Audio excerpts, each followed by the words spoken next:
Olá, sejam bem-vindos. Meu nome é Silvio Celestino e você está no episódio número 171 do podcast do canal O Executivo.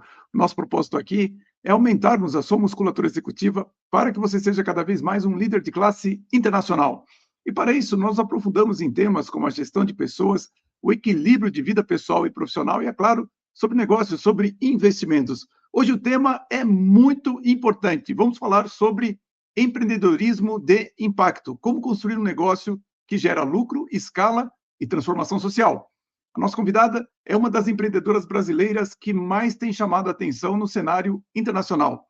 Ao lado da médica Adriana Malet Toueg, Sabine Zink Bolognini cofundou um modelo inovador que une uma organização social sem fins lucrativos, negócios de impacto e tecnologia para ampliar o acesso à saúde em regiões remotas e populações vulneráveis. O grupo SAS atua por meio de saúde móvel, telemedicina e jornadas integradas de cuidado, tendo alcançado milhões de brasileiros.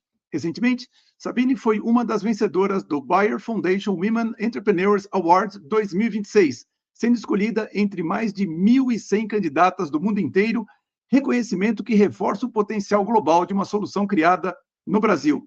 Além de liderar a SAS Brasil, possui experiência em gestão de mudanças, desenvolvimento de lideranças, saúde digital e empreendedorismo social, tendo estudado empreendedorismo social na Harvard Kennedy School. O canal O Executivo tem a grande honra de receber Sabine Zink Bolognini. Sabine, seja muito bem-vinda. Obrigada, muito obrigada pelo convite, Silvio. Estou muito feliz de estar por aqui. Sabine, nós começamos conversando um pouco antes aqui, falando que você foi treinadora de vôlei no começo, né? Fui, pois é, tenho toda uma bagagem aí no esporte, seja como atleta ou como profissional, e acho que isso me deu uma base bem bacana. E hoje admiradora dos atletas e dos esportistas, e continuo fazendo esporte de forma amadora para manter a sanidade emocional. É verdade. É verdade. Olha, quem é executivo que não faz esporte, eu desconfio, porque é muito difícil você manter a sanidade no mundo que a gente vive sem realmente praticar esporte. Eu já fui mais ligado assim aos esportes, acompanhava muito, sempre não fui um grande praticante, eu praticava com frequência, mas não era um grande jogador, mas realmente eu tenho muita saudade da época que eu podia ver meus amigos e jogar com mais frequência, faz muita diferença realmente. Eu vi que a sua carreira começou aqui na gestão de pessoas, liderança e gestão de mudanças, passou pelo esporte de alto rendimento e chegou ao empreendedorismo social e à saúde digital. Como é que aconteceu essa transformação? Você começou no esporte, mas aí você veio parar na saúde digital. Como é que foi isso, Sabine? Pois é, Silvia, acho que uma carreira pouco linear, né? Eu sempre gostei muito assim desse lado de performance e fui estudando isso do ponto de vista no esporte. Eu fui me apaixonando pelo lado de ensino, de desenvolvimento de liderança.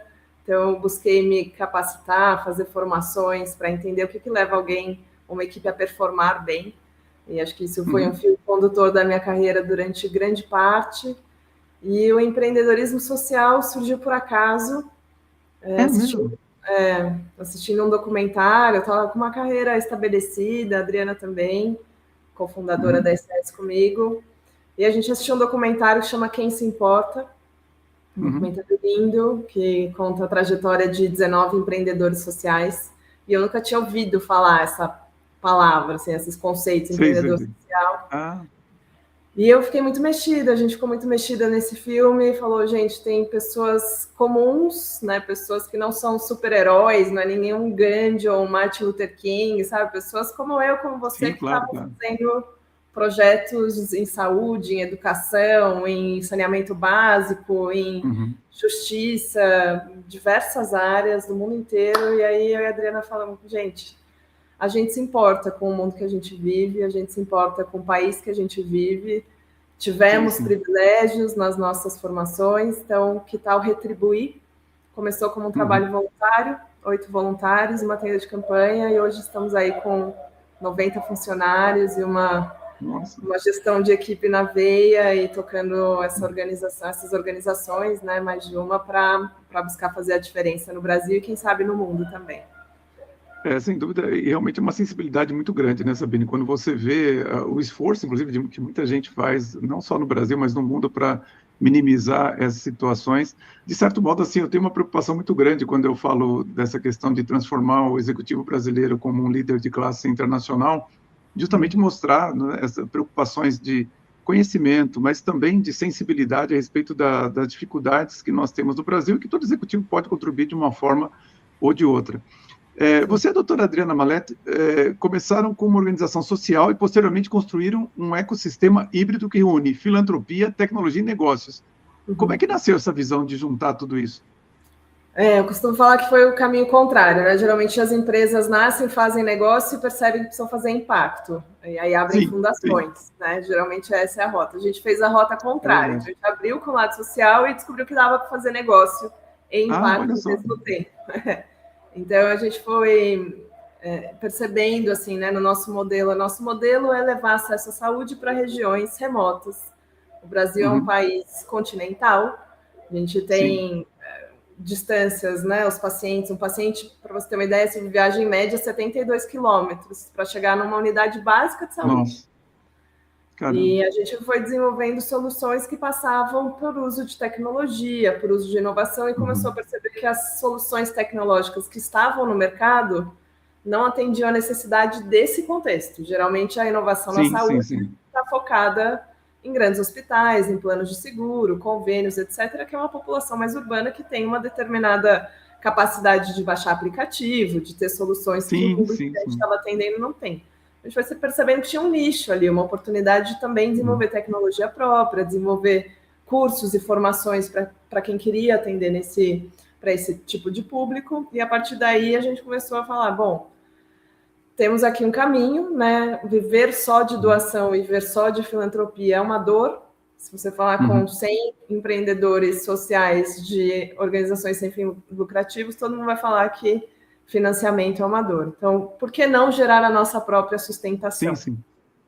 E a gente começou a perceber que para dar conta de chegar numa escala que a gente queria, a gente também precisava achar uma forma de ser sustentável financeiramente.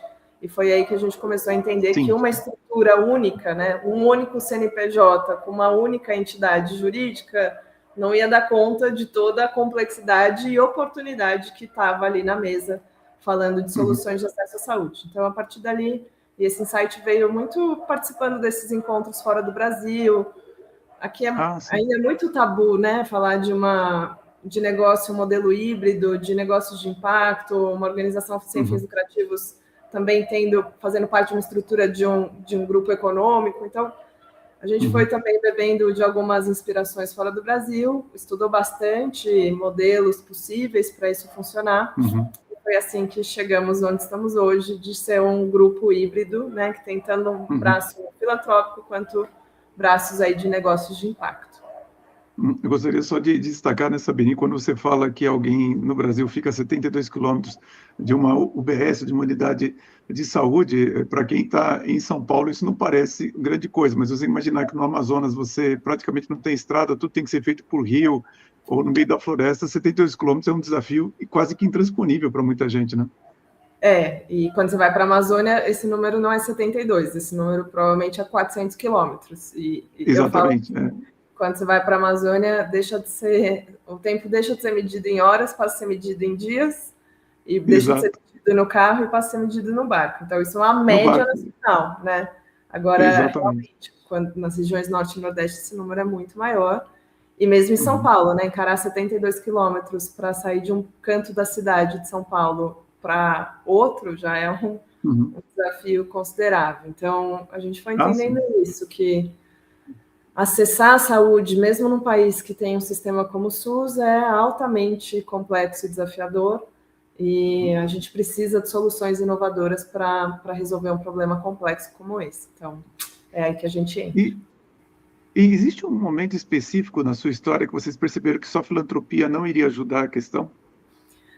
Existiram, acho que, principalmente durante a pandemia, a gente escalou muito na pandemia, né? A gente vinha de uma organização assim, que estava começando a estruturar uma equipe própria, contratada. Então, a gente Em 2020 tinha uma equipe de 5 pessoas e foi aquele ano, foi o primeiro ano a gente conseguiu um pro bono da GV para fazer um planejamento estratégico para o ano. Foi um ano assim, a gente começou em janeiro já mapeando 2020, bem no início da pandemia, então. Pois é, a gente tinha um planejamento estratégico para o ano inteiro, né? De viajar, cada mês a gente ia levar as nossas unidades para uma região do país. E aí a primeira ação estava marcada na Bahia, em março. E aí logo veio a pandemia, a gente pegou o planejamento estratégico e jogou fora, né? E às vezes o executivo... Você tem que fazer isso mesmo. Nem me fala. E tinha 5 pessoas na equipe, precisou reduzir a equipe para 2 pessoas, mas a gente já tinha ali esse conhecimento de telemedicina, que a gente já usava na nossa operação, com o médico em cada ponta, que era como podia fazer. Então a gente falou, bom, a gente perdeu 2 contratos grandes em um mês, naquele mês, mas a gente começou a fazer a telemedicina para populações vulneráveis, e aí a coisa começou a pegar, vieram novos patrocinadores, a gente cresceu. A gente fez em 7 meses de 2020 o mesmo número de atendimentos que a gente tinha feito em 7 anos até ali. Nossa. E ali foi um momento de virada também, assim, de passar a ser mais conhecido. A gente recebeu premiações fora do Brasil. E aí a gente começou a ver muitos players grandes do setor nos procurando, querendo saber o que a gente estava fazendo para conseguir fazer a telemedicina para essa população. Aí meio que falavam que queriam ser parceiros, mas a gente começou a perceber que eles estavam querendo a nossa inteligência, que a nossa inteligência tinha um valor de mercado. Aí a gente falou, cara, se tem uma inteligência de mercado, tem um mercado aqui para a gente explorar, e a gente sabe explorar um mercado que ninguém consegue direito, por que não a gente, né, explorar esse mercado a gente? E muito também a partir dessas premiações no Fórum Econômico Mundial, de estar em contato com empreendedores de fora do Brasil que tinham essa estrutura jurídica e essa dor de falar, bom, a gente cresceu 10 vezes em um ano. Se a gente quer continuar crescendo 10 vezes, né, crescendo em escala 3, 4 vezes por ano, é muito difícil fazer isso dependendo só da doação. Então, essa também foi uma motivação importante, assim, de falar, bom, se a gente quer crescer, não dá para depender dos outros para nos financiarmos, então a gente fez esse modelo em que também a gente pudesse gerar negócios a partir da inteligência que a gente tinha. Então, acho que aquele ano de 21, 22 foram anos importantes, assim, da gente amadurecer esse processo e dar esse passo. Realmente, o ano de 2020 é engraçado, né? Porque o tempo vai passando, as pessoas não se recordam mais de como foi aquele início de pandemia. Eu lembro que eu estava em projetos em 2019 que me tiravam muito do Brasil, de São Paulo especificamente. Eu ia para Costa Rica, estava atendendo clientes em Goiás, na Bahia. Então, o meu planejamento estratégico, eu tinha reduzido um pouco o meu marketing aqui para a região de São Paulo. Eu falei, bom, não vou ter tempo de viajar e atender aqui. E realmente eu saí de férias 2 semanas antes de fazer de começar o lockdown. Então, foi muito curioso, porque eu fui para... Eu gosto muito do litoral de Alagoas, lá para o litoral norte. Eu saí daqui, tinha alguma pessoa, talvez, no aeroporto com máscara, achei estranhíssimo aquilo, aliás. Quando eu voltei, parecia que eu estava em outro planeta, literalmente. E um projeto grande que eu tinha fechado aqui em São Paulo foi cancelado. E aí, no dia 18 de março, de fevereiro, no 18 de março, eu fiz a última reunião aqui no Otávio Café, que fica aqui perto, depois fechou tudo e depois entrou a pandemia, eu tive que também refazer tudo. Então, eu imagino isso para o seu negócio, um planejamento estratégico inteiro, tendo que ser modificado em questão de dias para poder funcionar mesmo, né? E acho que é isso, né? Ali foi um momento bem decisivo para muita gente, né? Acho que para todo mundo que estava à frente de uma organização, a gente precisou se reinventar, descobrir o home office, achar ferramenta, e acho que muita gente soube, né, achar soluções, e no nosso caso foi isso, foi um movimento de também se perceber. E a gente teve essa conversa, os 3 diretores na época, assim, a gente falou, cara, ok, o nosso modelo operacional tradicional é pegar uma carreta e viajar o Brasil. Isso não faz sentido, mas ao mesmo tempo a gente continua, a gente é uma organização de saúde vivendo uma crise global de saúde. Não dá para ficar parado e esperar isso passar, né? Vamos se mexer. E foi uma época muito potente. Acho que quem estava no setor da saúde, muitos médicos ficaram com os consultórios fechados, né? Só quem estava trabalhando ali. Então, muita gente começou a saber do nosso projeto, falou, cara, quero ser voluntário, quero ajudar. Que legal. A gente montou uma operação gigante, assim. Os estudantes de medicina estavam sem aula, aí ficaram sabendo da nossa atuação online, então vieram também ser voluntários. A gente montou todo um processo de triagem dos pacientes. Então, foi uma época, acho que bem decisiva para a gente. E é isso que você falou, acho que todo mundo lembra onde estava no momento em que o mundo mudou. Mudou, sem dúvida. E é isso, tem boas... Os maiores desafios e acho que os maiores aprendizados foram durante aquele período, com certeza. Bom, e realmente foi um momento também que alavancou as tecnologias necessárias para a telemedicina, sem sombra de dúvida. Mas vamos falar mais sobre isso, mas antes, Sabine, o nosso canal aqui ele tem uma preocupação muito grande de falar sobre a liderança executiva. E no seu caso, que é uma liderança muito especial, realmente, porque o seu trabalho você tem que articular o negócio, e o impacto social, sustentabilidade, inovação. Como que você define o seu estilo de liderança nisso tudo? Olha, eu sempre gostei, me fascinei muito por esse tema. Eu me considero uma líder que se conecta com as pessoas, então eu gosto muito de conhecer e buscar desenvolver as pessoas que trabalham comigo. E acho que eu consigo fazer isso. A gente, por mais desafiador que seja reter talentos, né? Para qualquer negócio hoje, eu vejo que na SAS a gente consegue, até pela proposta de um propósito, você com certeza, Silvio, nos seus trabalhos, vê o quanto isso é hoje uma escolha de carreira, né? As pessoas estão buscando carreiras em que elas têm a oportunidade de perceber que estão trabalhando em prol de uma causa. Então, eu busco fazer esse equilíbrio, assim, Silvio, de cuidar com carinho e autenticidade do desenvolvimento da equipe e sempre também me mover por entender o tamanho da responsabilidade e da entrega do nosso trabalho para quem a gente está servindo, né? Então, equilibrar essas duas frentes é bem... Acho que quando eu estou bem na minha liderança, eu consigo fazer os dois lados bem. Às vezes... lidar com o problema também o tempo todo, né? Acho que não é porque a gente faz algo de impacto que é um mundo romântico, ou pelo contrário, também é muito pepino o tempo todo, então às vezes eu preciso parar e falar, nossa, relembra o porquê que você está fazendo, vamos voltar para a ponta, sabe? Às vezes volto para a operação, fico ali, e acho que isso às vezes também as lideranças a gente se perde um pouco, né? Fica mais afastado da entrega final.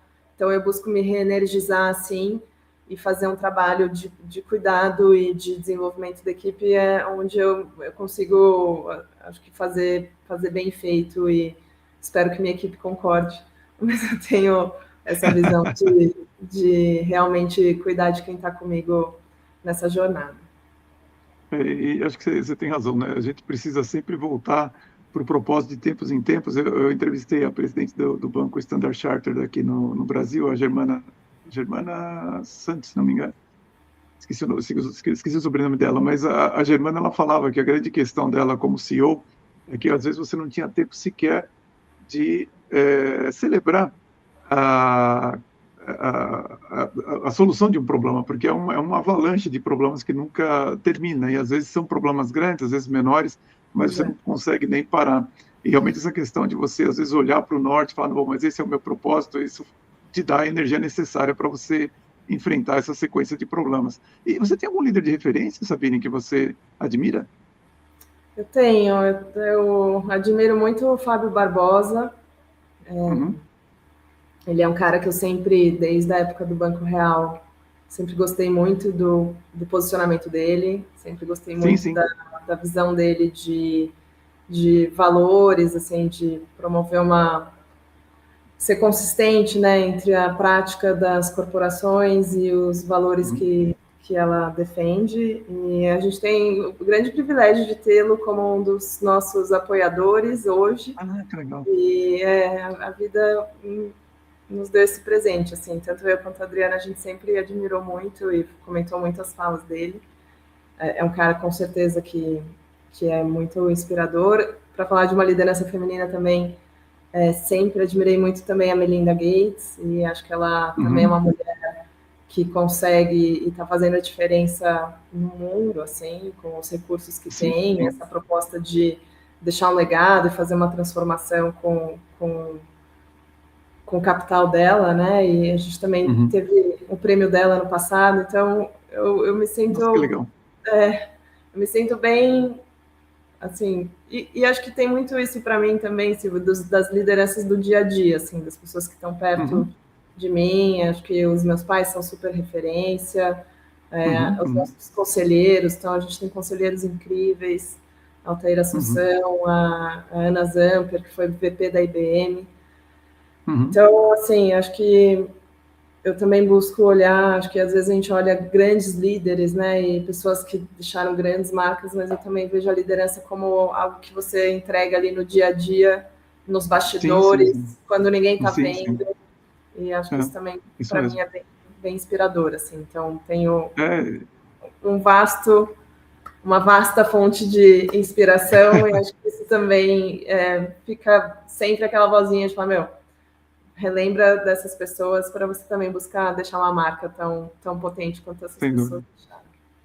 Sem dúvida. Sabe que eu acho que eu nunca comentei isso aqui no podcast, mas a importância de você ter um líder de referência é justamente, principalmente nos momentos que você não sabe muito bem o que fazer, você perguntar, né, se perguntar o que o meu líder de referência faria nessa situação. E aí você vai ter um manancial de respostas. E eu concordo com você, tem muitos líderes que as pessoas não conhecem e nunca vão conhecer. Os principais líderes do mundo não estão na televisão, não estão nas redes sociais, eles estão realmente fazendo trabalhos que provavelmente nunca vão aparecer, mas que são extremamente significativos, relevantes para todos nós. Eu costumo dar o exemplo do líder dos lixeiros aqui em São Paulo, né? Não sei quem é, mas sem ele aqui, com certeza a cidade pararia. Os líderes dos bombeiros, que, assim, sem eles, realmente teríamos sérios problemas. Esses são os líderes que a gente deveria pensar, às vezes, não apenas aqueles que aparecem muito na televisão, dá muita entrevista, tá ali todo de terno e gravata, mas sim aqueles que estão na batalha do dia a dia ali, que não pode deixar a peteca cair. Então, eu concordo com você, tem muito líder do nosso lado que a gente, às vezes, nem percebe. Vamos falar do Grupo SAS. Vocês não oferecem apenas telemedicina, ele organiza toda a jornada do paciente, utilizando tecnologia, saúde móvel e inteligência operacional. Na sua visão, como a tecnologia pode humanizar a saúde em vez de torná-la mais impessoal? Essa é uma discussão super quente no setor, né?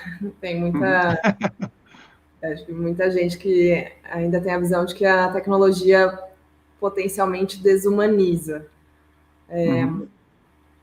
Assim, eu tenho essa convicção, e a gente já viveu muitas experiências de o quanto ser humano ou não tem menos a ver com o fato de ser por tele ou presencial, e muito mais a ver com a intenção do profissional que está fazendo a consulta. Então, eu de verdade acredito que é uma ferramenta muito potente de humanização, porque a humanização é acesso.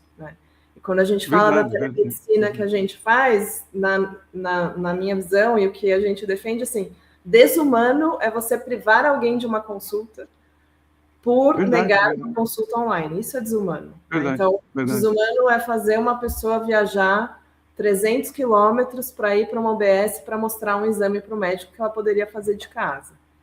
Desumano é obrigar uma mulher a deixar os filhos com alguém ou faltar do trabalho para viajar e fazer uma consulta com um profissional que poderia ser por tele. Então, eu realmente acho que hoje a gente já evoluiu muito nessa discussão, mas ainda existe uma percepção de que potencialmente tira a humanização da saúde. Eu acredito que é o contrário, e que sim, pode ser desumano, assim como pode ser desumano o atendimento presencial, e acho que isso tem muito mais a ver com a qualidade do profissional, a qualidade da capacitação desse profissional também para usar essa ferramenta.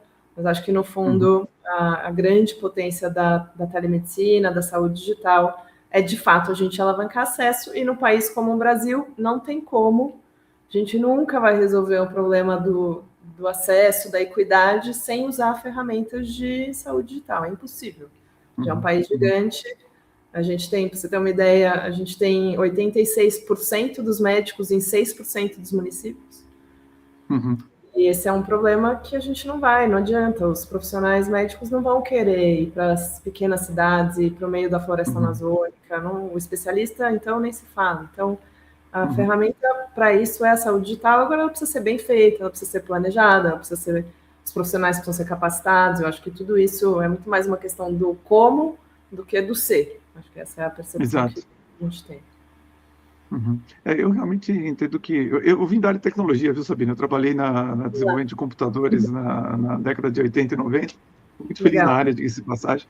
Mas eu acho assim, assim como toda ferramenta, todo instrumento, né, a intenção da pessoa que está usando, disponibilizando, é que vai dizer se ela vai ser humanizada ou não. Não é a ferramenta em si. Acho que um trabalho com tanto propósito como o seu realmente humaniza o uso da tecnologia. Eu gostaria de ir um pouco além aqui, quando a gente fala da SAS, eu queria entender o seguinte: como que uma empresa pode contribuir com vocês? Ela patrocina vocês? Eu queria entender um pouco melhor as questões da operação da empresa, no sentido de que, vamos supor, que alguém que está nos assistindo agora queira contribuir, participar, ser parceiro. Como que é isso? Como que uma empresa ajuda vocês? Boa. A gente tem hoje, né, esse modelo por onde a gente nasceu, então, do lado social, de patrocínios e parcerias para projetos. Eu prefiro nem falar doação, porque acho que hoje a gente entende que pode ser um parceiro até estratégico, né, dessas empresas. Então, hoje a gente tem grandes empresas como patrocinadores, então, por exemplo, a Roche, a Novo Nordisk, a Philips Foundation, a L'Oréal. Legal. Então, grandes empresas do setor, muitas delas também a gente fala com a sede global dessas empresas, e a gente busca sempre ser esse parceiro que pensa com essas empresas projetos estratégicos que conversem com alinhamento ESG, com alinhamento de estratégia desses negócios, para poder ser esse braço que vai a campo e faz a entrega de impacto junto com essas organizações. Então, esse é um modelo. A gente customiza bastante projetos em parceria, então entende qual é a expectativa da empresa. Então, estamos falando com uma empresa agora de Outubro Rosa, que quer fazer uma entrega de impacto para suas potenciais clientes. Então, a gente está modelando em parceria, então é algo bem, bem customizado e algo que a gente tem bastante orgulho de, acho que, agregar muito valor. Então, a gente tem empresas... Hoje a gente é uma organização de 13 anos, né? A gente tem empresas que estão com a gente há 12 anos, com esse relacionamento de longo prazo, acho que mostra essa preocupação da gente buscar esse ganha-ganha. E aí, mais recentemente também, né, pelo lado dos negócios, também pensando estratégias de parcerias comerciais mesmo, né? Então, como é que a gente pode pensar produtos em parceria, pensar projetos em parceria, para também vender e alavancar os negócios dos dois lados. Então, acho que são relações importantes de longo prazo, não necessariamente só do setor da saúde, a gente já teve parceiros também de bancos, a gente é parceiro do Rally dos Sertões, né? A gente está saindo para o Rally dos Sertões daqui a 20 dias, então, bastante frentes também nessa ideia de explorar o Brasil, de buscar novos territórios e acessar comunidades aí remotas do país, fazendo essa entrega de saúde também na ponta. Então, vários formatos possíveis, e eu acho que cada vez mais, né, Silvia, essa preocupação com o ESG, essa preocupação de entrega de impacto também como algo central dos negócios e acho que dos executivos. Então, a gente pode ser o parceiro para fazer isso acontecer com qualidade, com transparência. A gente é auditado pela KPMG, a gente tem toda a preocupação também de governança nisso. E uma empresa pode usar a Lei Rouanet para patrocinar vocês? Não, isso não é uma alternativa. Rouanet é mais cultura, né? A gente nunca fez nada de projeto incentivado, a gente está agora fazendo os primeiros movimentos nessa direção, mas a saúde é um pouco mais complicada do que a cultura, assim. Então, por exemplo, a saúde tem o Pronon, que é focado em projetos de oncologia, e aí tem alguns desafios em termos regulatórios, não é qualquer organização social que consegue aprovar, Então, tem alguns passos aí de adequações que a gente está fazendo para buscar esse tipo de recurso, mas a gente nunca acessou e acho que é um nicho, sim, e requer todo um saber específico de como é que você se constitui do ponto de vista administrativo, das regulamentações, das jurídico certificações. mesmo, né? Então, toda a burocracia não é algo trivial, não. E é o que a gente está agora começando a olhar para os próximos anos. Eu vou deixar aqui no nosso...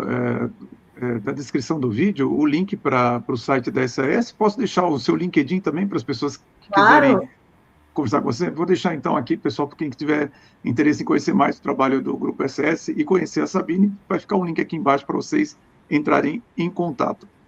Me diz uma coisa, existe uma falsa percepção de que empresas de impacto precisam abrir mão da rentabilidade. Sua experiência demonstra o contrário. É possível gerar lucro e, ao mesmo tempo, transformar a sociedade, Sabine?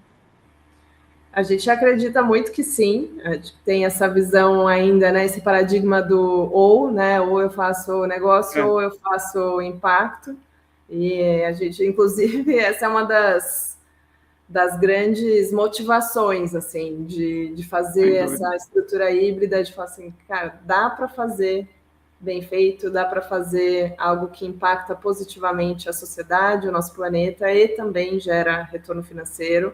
Essa é uma grande tendência do mundo, não dá mais para falar ou eu faço negócio ou eu faço impacto.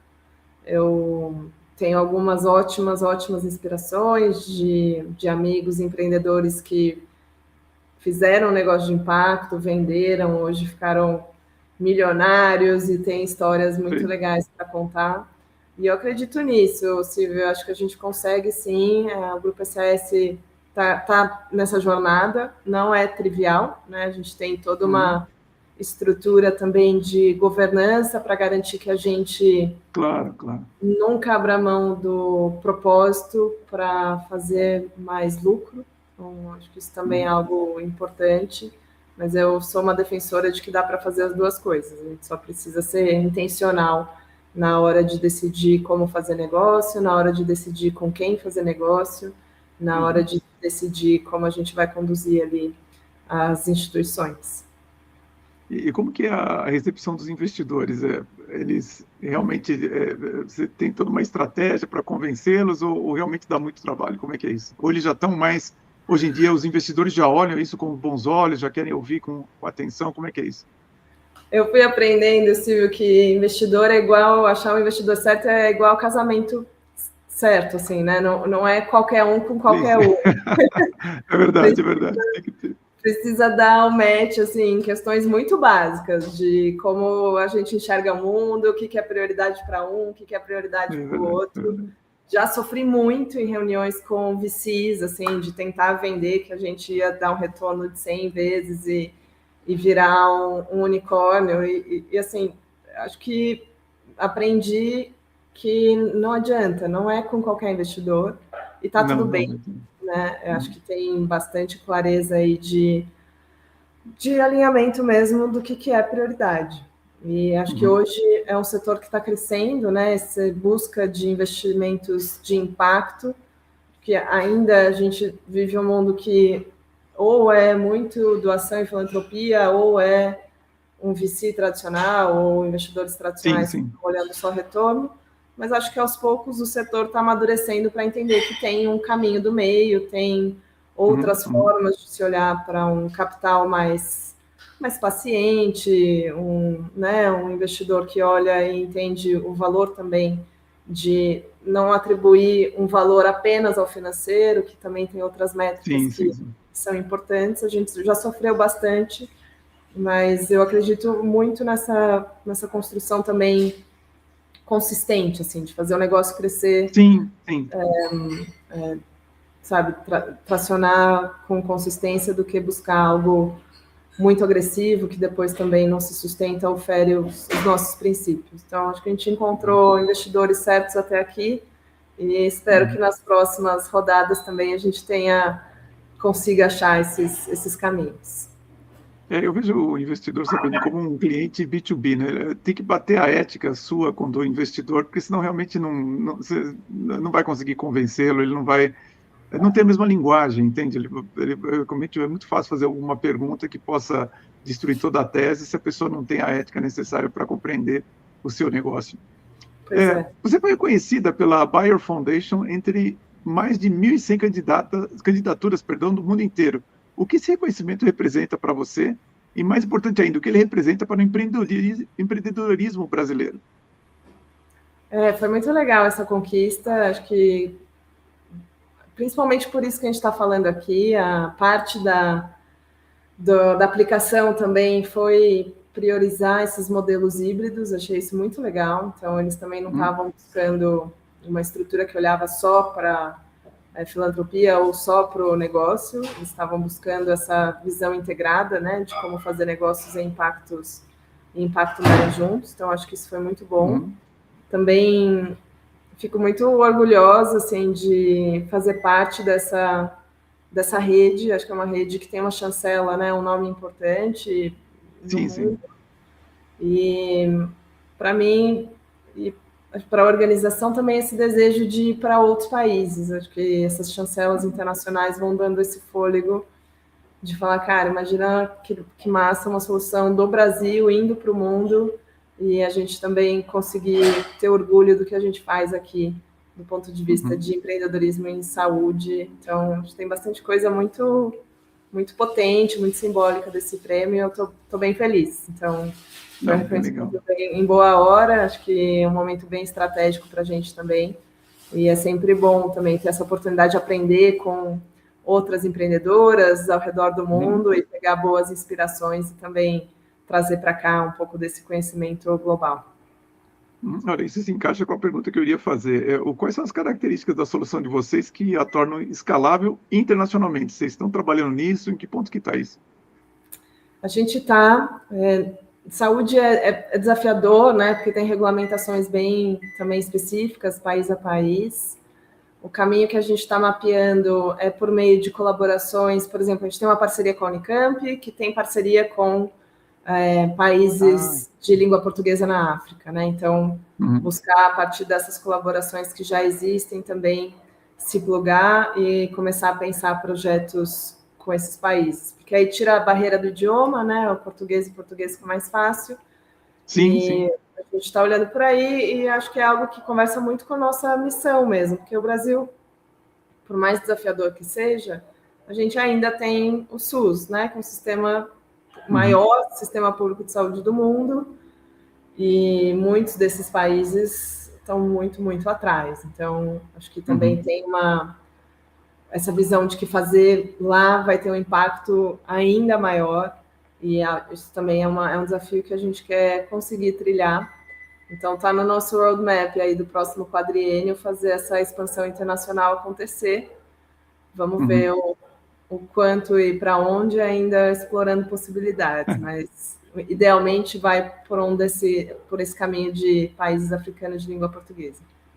Não, eu acho isso muito, muito factível, muito importante também, porque, é claro, né, o brasileiro ele olha para o Brasil e vê todos os nossos problemas, mas eu estive em Angola em 2007, as pessoas não têm ideia do que são os problemas em países como, por exemplo, países africanos, né? E Angola, assim, também fala português e tudo mais, e é impressionante você ver as dificuldades. Você deve estar bem diferente do que eu conheci, mas ainda assim os problemas em muitos lugares persistem. Então, tudo aquilo que pode ser feito de forma escalável para contribuir para o Brasil e ser utilizado em outros países faz todo sentido do mundo. Eu acho muito, muito valiosa essa proposição de vocês.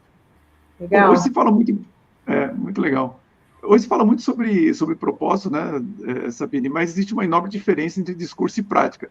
Na sua visão, como um executivo consegue construir um propósito verdadeiro dentro de uma organização? Eu acho que o principal ponto é essa palavra ser verdadeiro e ser autêntico. Então, e aqui não tem uma receita de bolo, porque o principal é o executivo olhar para o próprio sistema de valores, aquilo que ele acredita que vai ser bom, né, para a equipe dele ou para a sociedade, e ser fiel e consistente ao longo do tempo. Eu acho que quando a gente fala de propósito, acho que realmente virou uma palavra, é um lugar comum, e para mim o jeito disso ser ancorado em algo que é sólido é ser realmente autêntico. E a gente conversa muito, né, com empresas, empresários, faz parte do meu dia a dia estar em contato com essas pessoas e dá para sentir, assim, eu tenho um radar muito, e acho que no geral as pessoas também têm um radar aguçado para falta de autenticidade. Então, quando é algo que é só pro forma, é só para estar bem na foto, é só para aparecer para o conselho ou aparecer numa revista, acho que isso é facilmente detectável. Então, o meu maior conselho ou minha maior reflexão vai nessa linha, de falar, encontra o que é verdadeiro para você, encontra aquilo que também tem sinergia e tem intersecção com a proposta de valor da empresa. Sim, sim. Ou se essa intersecção não existir, faz alguma coisa, assim, sabe? Vai e organiza um dia de voluntariado para entregar sopa, para fazer alguma mobilização, mas acho que se coloca nesse lugar de quem está servindo ao outro, à sociedade, e fazer isso de forma autêntica, acho que é um jeito meio básico, mas eu vejo que muita gente, inclusive, erra aí. Então, para mim é por aí que a gente precisa olhar, assim, com muita autenticidade mesmo. Eu reforço o que você está dizendo, inclusive, principalmente para os profissionais mais jovens entenderem que o propósito para ele ser autêntico, ele não necessariamente precisa ser um propósito, você começar com um propósito tão amplo quanto o que vocês estão se referindo, mas é você ter um propósito genuíno seu, que quanto mais você for capaz de cumprir o seu propósito, você vai ver coisas que até então você não via. Eu lembro muito da história do Ayrton Senna, quando entrou na Fórmula 1, só pensava em ganhar corridas. De repente ele percebeu que ganhar corridas não era o que levava ele a ser campeão do mundo, que ele teria que poupar o carro em algumas situações para ser campeão. Foi pela primeira vez, pela segunda, quando chegou na terceira vez, é que caiu a ficha dele, ele falou, poxa vida, eu só cheguei aqui porque tive muitas oportunidades, então o meu propósito agora é gerar oportunidades para crianças brasileiras terem uma vida tão extraordinária quanto a minha. Então, assim, eu digo para as pessoas, olha, cuidado um pouco, porque às vezes a gente pergunta para fazer o desenvolvimento executivo sobre propósito, e ele fica preocupado em ser muito politicamente correto. E às vezes, olha, se você tem genuinamente, que é simplesmente pensar na sua carreira num primeiro momento, fazer algo que talvez não tenha um impacto social, como é o trabalho da Sabine, num primeiro momento, não é problema, porque se você cumprir esse primeiro propósito, ele pode fazer você enxergar as coisas que você de fato pode fazer, que são numa escala maior do que só algo que beneficia você. Mas é genuíno, se você começar e fazer de forma genuína, você vai chegar a ver coisas importantes que você pode desenvolver. Eu acho que hoje eu fico sempre muito preocupado, porque as pessoas, como você disse, decoram frases, né? Eu quero trabalhar para, sei lá, a paz mundial, ou então eu quero trabalhar para reduzir o aquecimento global e tudo. Você fala, cara, assim, isso não é genuíno, você não tem nem condições de fazer isso. Vamos falar de algo mais próximo, entender algo realmente factível. Depois a gente chega em coisas maiores. Eu acho que é muito, muito isso mesmo, assim, de entender a potência das pequenas coisas mesmo. Exato, exato. E acho que quando eu fundei a SAS com a Adriana, eu não sabia o que ia virar, não sabia se ia dar certo, não sabia se era de fato um movimento que ia chegar onde chegou hoje, mas era o que a gente sentiu que era honesto e algo que a gente conseguia fazer naquele momento, que era juntar 8 pessoas, uma tenda de campanha e viajar pelo Brasil. E eu vejo muito mais essa visão da consistência e da autenticidade como pilares do que encontrar um grande sonho, enfim, uma grande transformação.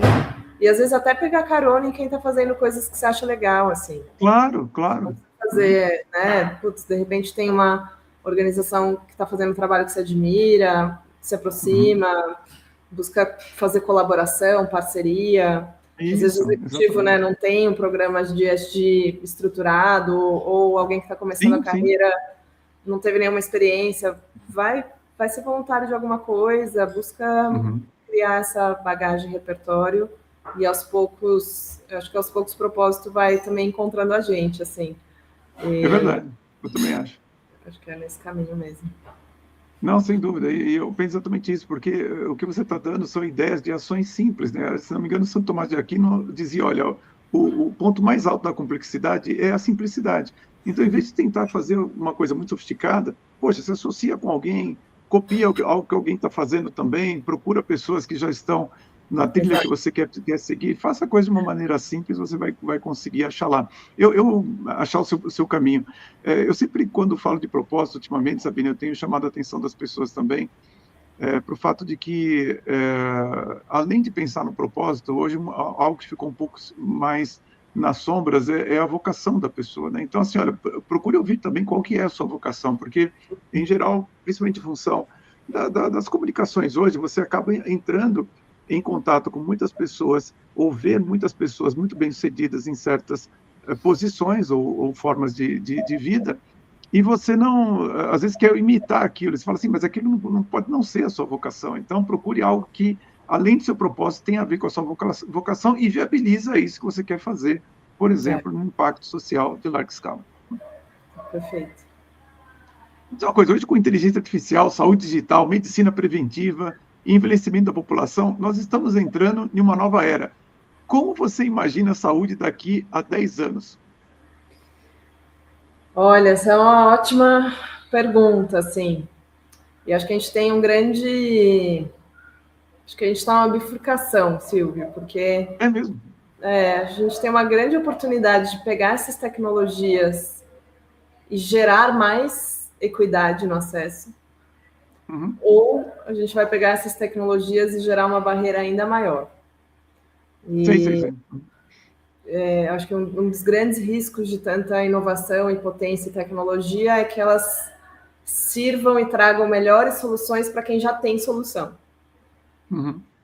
E acho que aqui a gente tem uma oportunidade de entender como a inteligência artificial, como a saúde digital, como esses novos Uhum. equipamentos. Hoje você faz um ultrassom plugando o celular numa maquininha, a própria gestante pode fazer. Tem Nossa. soluções que chegam nesse nível, né, de Uhum. Uhum. oportunidade de disseminação. Então, eu acredito muito e sou uma otimista de que a gente está nesse momento e que a gente precisa ser intencional em como a gente usa essas ferramentas também para promover acesso. E acho que daqui a Uhum. 10 anos, no meu mundo ideal, a gente vai ter um mundo em que todo mundo consegue acessar a saúde que precisa, na hora que precisa, de onde a pessoa estiver. Acho que isso é a grande evolução que eu espero que a gente chegue em prol da equidade mesmo. E sem Uhum. dúvida, assim, quando a gente olha inovações e o próximo passo da saúde, ao invés de ficar tratando e diagnosticando a doença, a gente vai conseguir antecipar, prever e ter muito Sem mais um dúvida. olhar de promover a saúde, longevidade, do que ficar tratando doença. Então, acho que a gente Uhum. está num caminho bem importante e espero que a gente, enquanto sociedade e setor, consiga usar essas inovações em prol do acesso mesmo. Uhum. Olha, eu acredito que seria uma grande decepção, principalmente você vendo uma empresa como a Starlink colocar tanto acesso para tanta gente em tanto lugar do mundo e depois e você ter a medicina fechada em um grupo de pessoas. Isso para mim não faria o menor sentido, desenvolver tanta tecnologia para não deixar as pessoas usarem. Eu sou mais otimista também, eu acho que isso vai ter Eu uma acho. disseminação ainda, a gente vai conseguir melhorar muito em relação a hoje. Quando a gente olha para essa situação, né, quais mudanças você acha que os executivos precisam compreender desde já nesse cenário? Eu acho que a gente precisa entender desde já que a maneira que a gente usa as ferramentas importa, que Uhum. a intenção que a gente usa as ferramentas importa, e que a intenção que a gente coloca para desenvolver as ferramentas importa. Então, Uhum. hoje, quando a gente fala da saúde, na grande maioria dos modelos de inteligência artificial, por exemplo, 80% dos dados que existem em saúde vêm do hemisfério norte. E a grande Pois é. maioria da inteligência, se não me engano, 85% das pesquisas em saúde ainda são feitas em homem. Então, assim, a Uhum. gente tem uma base de informação e de dados que alimentam esses modelos que hoje são, né, a grande tendência, que estão baseados num Uhum. homem do hemisfério norte, que não vai Sim, ser sim, sim. suficiente para a gente resolver os desafios de saúde do mundo, Uhum. né? Então, grande Uhum. parte, quando a gente, no nosso trabalho de inteligência artificial, é também olhar para como é que a gente pode criar ferramentas e usar essas ferramentas e trazer uma base de dados que também usam aí dados e informações do nosso país, do sul global, que está olhando para a saúde da mulher com mais equidade. Então, assim, acho que a gente realmente precisa ter pessoas que estão à frente das organizações, à frente das tecnologias, à frente das pesquisas, né? Que estão conscientes de que a maneira e a intenção com que a gente está desenvolvendo ou utilizando essas ferramentas é decisiva para o tipo de efeito que elas vão gerar também na nossa sociedade.